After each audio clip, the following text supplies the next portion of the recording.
MLA ಅವರೇ ಬಂದ್ರು ನೋಡಿ.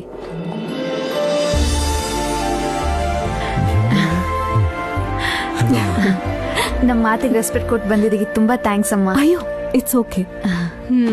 ನಾನು ಸೆಲೆಕ್ಟ್ ಮಾಡಿದ್ರೇನೆ ಸೆಲೆಕ್ಟ್ ಅಮ್ಮ, ಇಲ್ಲ ಅಂದ್ರೆ ಇಲ್ಲ. ನೀನೇನು ಸೆಲೆಕ್ಟ್ ಮಾಡೋದು ಬದನೆಕಾಯಿ? ಅಲ್ಲಮ್ಮ, ಹೊಲಿಯೋದನ್ನೋ ಹೆಣಿಯೋದನ್ನೋ ಕಲಿಯೋದ್ ಬಿಟ್ಟು MLA ಯಾಕದೆ? Actually I was studying in US ಅಜ್ಜಿ. ಸಡನ್ ಆಗಿ dad expired, so unexpectedly I became an MLA ಅಜ್ಜಿ.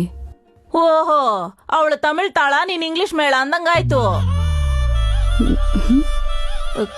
ಕಾಲ್ಗಿಲ್ ವಕ್ರವಾಗಿಲ್ಲ ತಾನೆ? ಅಯ್ಯೋ ಇಲ್ಲ ಅಜ್ಜಿ.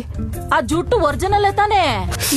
ನಿಂತರ ಕಲ್ಲರ್ ಹಾಕೊಳ್ಳೋ ಕರ್ಮ ಉಳ್ಗಿ ಮುದುಕಿ. ಹೌದಜ್ಜಿ. ಅಡಿಗೆ ಕಲ್ತಿದ್ಯಾ? ತಿಂತೀನಜ್ಜಿ. ಮಾಡಲ್ವಾ, ತಿನ್ನೋದಷ್ಟೇ. ಮನೇಲಿ ಇರೋರೆಲ್ಲ ಅಡ್ಗೆ ಮಾಡ್ತಾರಲ್ಲೇ. ಯಾವಾಗ್ಲೂ ಹಿಂಗ್ ಸೀರೆ ಉಡ್ತೀಯೋ ಇಲ್ಲ ಮನೆ ತಾವ್ 2 ತುಂಡು